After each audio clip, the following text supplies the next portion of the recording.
بسم اللہ الرحمن الرحیم نحمدہ و نصلی علی رسولہ الکریم اما بعد۔ محترم ناظرین، آج میں ایک ایسی بات پر گفتگو کرنے جا رہا ہوں جس نے ہر مسلمان کے دل کو زخمی کر دیا ہے۔ مرزا جہلمی، جسے کچھ لوگ عالم سمجھتے ہیں، الیاذ باللہ یہ دعویٰ کرتا ہے مرزا جہلمی کہ نبی تو شے ہی کوئی نہیں۔ استغفر اللہ۔ یہ وہ جملہ ہے جس میں ایک عظیم گستاخی چھپی ہوئی ہے، ایک ایسی جسارت جو کسی مسلمان کے دل میں کبھی جگہ نہیں پا سکتی۔ مرزا جہلمی نے جو الفاظ استعمال کیے ہیں وہ انتہائی سنگین ہیں۔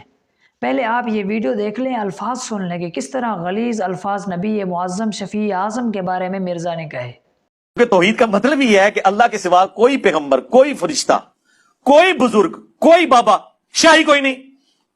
توحید کا تو مطلب ہی یہی ہے کہ کوئی انسان اپنا پیشاب بھی نہیں روک سکتا، خواہ وہ پیغمبر ہو یا عام انسان، خواہ وہ پیغمبر ہو یا عام انسان، خواہ وہ پیغمبر ہو یا عام انسان۔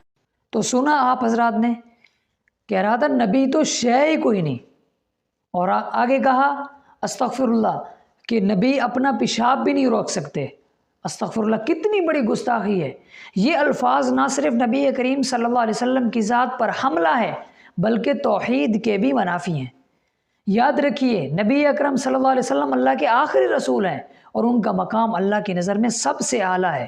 قرآن مجید میں اللہ تعالیٰ نے فرمایا ان اللہ و ملائکتہ یصلون علی النبی، بے شک اللہ اور اس کے فرشتے نبی صلی اللہ علیہ وسلم پر درود بھیجتے ہیں، اے ایمان والو تم بھی ان پر درود بھیجا کرو۔ اس آیت میں اللہ تعالیٰ نے اپنے نبی کے مقام کو واضح کیا ہے اور مسلمانوں کو حکم دیا ہے کہ وہ بھی ان پر درود بھیجیں۔ کیا کوئی مسلمان اس بات کو نظر انداز کر سکتا ہے کہ جو شخص نبی صلی اللہ علیہ وسلم کو کہتا ہو کہ وہ تو شے ہی کوئی نہیں، وہ در حقیقت اللہ کے حکم کے خلاف ورزی کرتا ہے؟ اس بدبخت نے یہ بھی کہا کہ نبی پاک تو اپنا پیشاب بھی نہیں روک سکتے۔ استغفر اللہ۔ ایک تاریخی واقعہ اس معاملے کی سنگینی کو مزید واضح کرتا ہے۔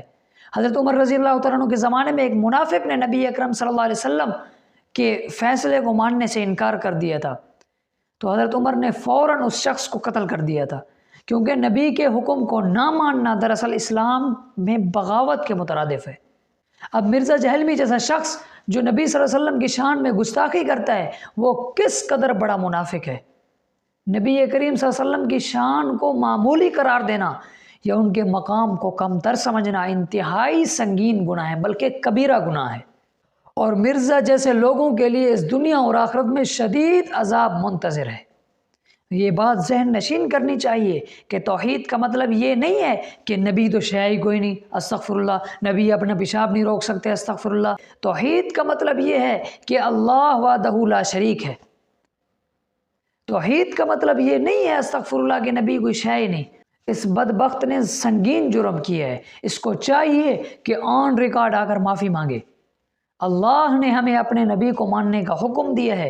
توحید کا مطلب یہ نہیں ہے کہ مرزا جیسے خناس لوگ نبی معظم کو کہتے رہیں کہ اللہ اعوذ باللہ وہ تو شے ہی کوئی نہیں۔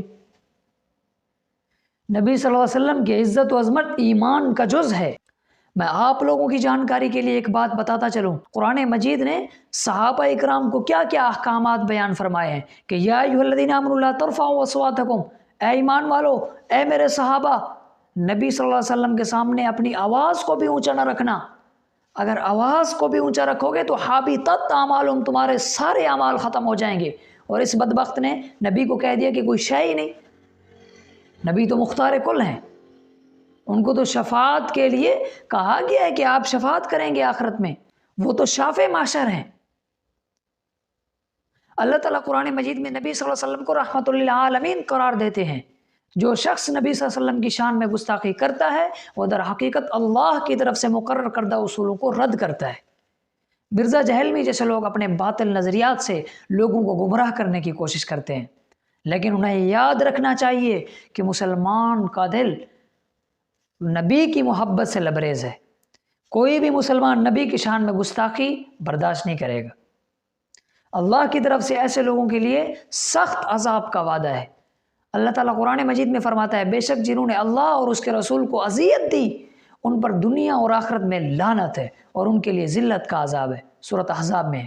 نبی پاک کو اس سے بڑی کیا اذیت ہوگی کہ مرزا جیسے بدبخت لوگ کہیں کہ وہ تو اپنا پیشاب نہیں روک سکتے، اللہ یعذ باللہ، استغفر اللہ، میں نقل کفر نباشت کے طور پر میں کہہ رہا ہوں، کتنی بڑی گستاخی ہے۔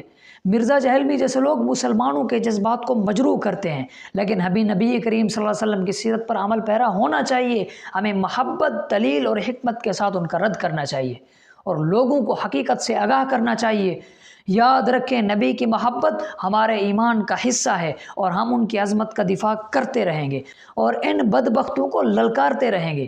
آخر میں اتنا ہی کہوں گا کہ اللہ تعالیٰ سے دعا ہے کہ ان بدبختوں کو اللہ تعالیٰ ذلیل و رسوا کرے اور ہمیں نبی کریم صلی اللہ علیہ وسلم کی سچی محبت نصیب فرمائے اور ان کی سیرت پر عمل کرنے کی توفیق عطا فرمائے اور ہمیں ان گستاخوں سے محفوظ فرمائے، آمین یا رب العالمین۔